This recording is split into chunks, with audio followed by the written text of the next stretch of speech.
Substitution is taking a break. He took a break last week as well. So, the Breakmaster here to bring you Kuroko no Basket Season 3, Episode 4 and Episode 5 reviews. So, starting off with Episode 4, the first half of the episode is basically Kagami and Kuroko getting some shoes because they wore them shoes out and they needed some new shoes. Kuroko was able to find some shoes his size because his feet aren't gigantic like Kagami. But fortunately, his boy Almine pulls through and gives him some shoes because they were the same size and they even have similar style when it comes to shoes as well. So he gives him some shoes that fit him and he's ready to go start playing some games. Some games. And so the other half of this episode is basically we have Midoriya's team facing off against Akashi's team. We find out Akashi's team, part of the reason why it's so freaking powerful is not just because Akashi's on the team. It's because they have three uncrowned kings on that team. I understand why he doesn't even have to be in the game for them to just still be super powerful. Because, basically you're telling me that there's 4 Generation Miracle people basically on one team. Like, god dang. Like, god dang, this is ridiculous. So yeah, that's why they're so freaking powerful. When Akashi is gonna take a break, he can take a break because them 3 can hold it down by themselves, based off these other Generation of Miracles. You know what I'm saying? They're the Uncrowned Kings. So I see why they're the strongest team out here right now. And so you just get a little bit of what's going on here. Find out what this 1D has like a dribble ability. We don't really see it in this episode. We see it in the next episode and everything like that. But we can see that they ain't nothing to mess with. And Akashi's just kind of playing around a little bit. He's kind of, not playing around. He's more so scoping things out, you know. And he's like, I'm the best, you know. If whatever I say goes, pretty much, you know. That's what's ridiculous. That's what's just like about him. He's so confident. He knows he's the best, and no one's gonna stop me. He ain't never gonna lose. He never lost the game. That's what he's saying. He never lost the game. I was like, okay then, this guy right here. So that's pretty much the first half of the episode, or the other half of the episode of episode 4. And so we jump into episode 5, and this is when the game really gets intense and everything.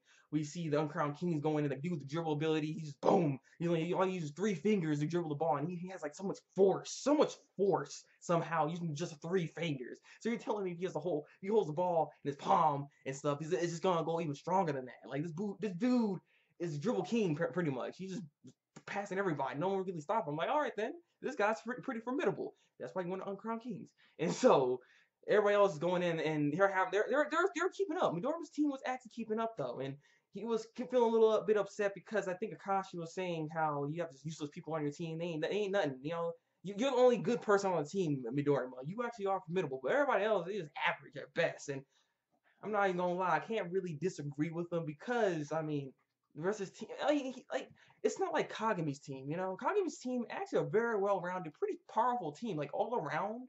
They're all pretty strong in their own rights. So I kind of see why this Sarian can face off against Akashi's team actually, because like I said, they all are pretty much almost uncrowned king level, almost. Maybe they are, I don't know, but they all are pretty good. Like I feel like Midoriya's team, they are just kind of average. Like they're nothing's blown me away per se when it comes to their ability. They're not bad. They're not a bad team though.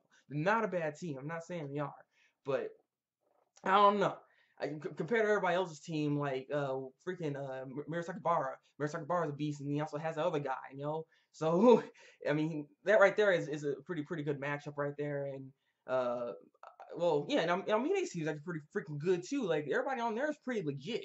Everybody's pretty legit. So Midoriya though, like I said, he is a very formidable. Probably, I want to say he's probably one of the probably the best. I don't know. It's like I don't know if I want to say that because he comes like, oh really? You know, he ain't the best because Kashi, of course. But I don't know. Midoriya's ability is very useful, and he can shoot from anywhere. It's like he can get anybody. No one can really mess with him when it comes to shooting because he can't really get in his way and just, you know what I mean? It's like he is. I feel like he's the best besides Akashi. Honestly, I love Mine, but I don't know Midoriya. He's someone to really mess with, you know. And honestly, I feel like he's kind of carrying this team in some cases right now in this match. I'm like, all right. He's doing really good. You know, he actually played some defense, blocked some stuff. I was like, dang, I'm talking about Midoriya. He's like, I don't just play offense. I don't just play offense. I play defense too. And I was like, what are you talking about, man? Like, it was getting hype. It was getting hype. It was freaking nice. But then we also get to see Akashi's ability in the second half of the game and everything. And yeah, it's kind of freaking bootleg. I'll admit, it's just like, this guy pretty much can see the future in a way. That's kind of what it is. He's like he knows what's gonna happen after this. You know what they're gonna do next, basically. And it's just like it's his eye ability. It's an eye ability. Like it's like has a shining gun all of a sudden. I'm like, what the heck is this? So you can't really mess with them too much on that. And it's kind of like it's so unfair. Not to mention, not only can he see the future, he can pretty much like make you kneel down before him. You cannot underestimate him, and you cannot look down on him. If you look down on him, he's gonna make you kneel down. He's gonna make you fall on your butt. You looking up on him. He's looking down on you. Look, bow down to the king, basically. Like I was like, how the heck you have this ability?